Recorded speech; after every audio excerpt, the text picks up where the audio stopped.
പരിശുദ്ധമായ ദീനുൽ ഇസ്ലാമിൽ ഒരുപാട് വിധികൾക്ക് അല്ലാഹു തആല അനുവദനീയമാക്കി തന്നിട്ടുണ്ട്.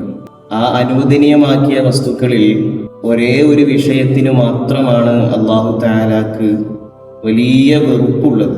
അനുവദനീയമാക്കിയിട്ട് പോലും ആ ഒരു വിഷയത്തിനോട് അല്ലാഹുവിന് വലിയ വെറുപ്പാണ്. ആ ഒരു വിഷയം വിവാഹബന്ധം വേർപിരിയുക എന്നുള്ളതാണ്. വേർപിരിയലിലൂടെ ഒരുപാട് നഷ്ടങ്ങൾ ഉണ്ടാകുന്നുണ്ട്. നമ്മൾ വിചാരിക്കും രണ്ട് ശരീരങ്ങൾ തമ്മിൽ വേർപിരിഞ്ഞു പോകലാണ് എന്ന്. എന്നാൽ മാനസികമായ ഒരുപാട് ബുദ്ധിമുട്ടുകൾ ഈ വിഷയത്തിൽ ഉണ്ടാകുന്നുണ്ട്.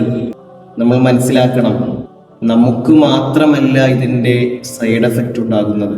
നമുക്ക് മക്കളുണ്ടെങ്കിൽ ആ മക്കൾക്കും നമ്മളെക്കാൾ ഏറെ പ്രയാസപ്പെടുന്നുണ്ട്. വിവാഹബന്ധം വേർപിരിയുക എന്നുള്ളത് മക്കളെ സംബന്ധിച്ചിടത്തോളം രണ്ടുപേരെ ഒഴിവായി പോകുന്ന ഒരവസ്ഥയാണ്. രണ്ടുപേരും അവർക്ക് ഇല്ലാത്തതിൻ്റെ തുല്യമായ വേദനയാണ് അവർ അനുഭവിക്കുന്നത്. ഇത് തന്നെ നമ്മുടെ മക്കളും ആവർത്തിക്കുന്നു. കാരണം ഗർഭപാത്രം മുതൽ 6 മാസം വരെ കുട്ടികൾ നമ്മെ ഇമിറ്റേറ്റ് ചെയ്യുന്നുണ്ട്. 6 മാസം മുതൽ 2 വയസ്സ് വരെയും 2 വയസ്സ് മുതൽ 5 വയസ്സ് വരെയും ക്ലീൻ ഇമിറ്റേറ്റ് മക്കൾ നമ്മെ ചെയ്യുന്നുണ്ട്. അല്ലെങ്കിൽ മുതിർന്നവർ ചെയ്യുന്നത് പോലെ തന്നെ ജീവിതത്തിലേക്ക് ശൈലിയാക്കി മാറ്റാൻ വേണ്ടി മക്കൾ ശ്രമിക്കുന്നുണ്ട്. നമ്മൾ നമ്മുടെ മക്കളെ വേർപിരിഞ്ഞു പോകുമ്പോൾ നഷ്ടമാകുന്നത് ഒരു തലമുറയാണെന്നുള്ള ബോധം നമുക്ക് വേണം. അള്ളാഹു കാത്തുരക്ഷിക്കുമാറാകട്ടെ.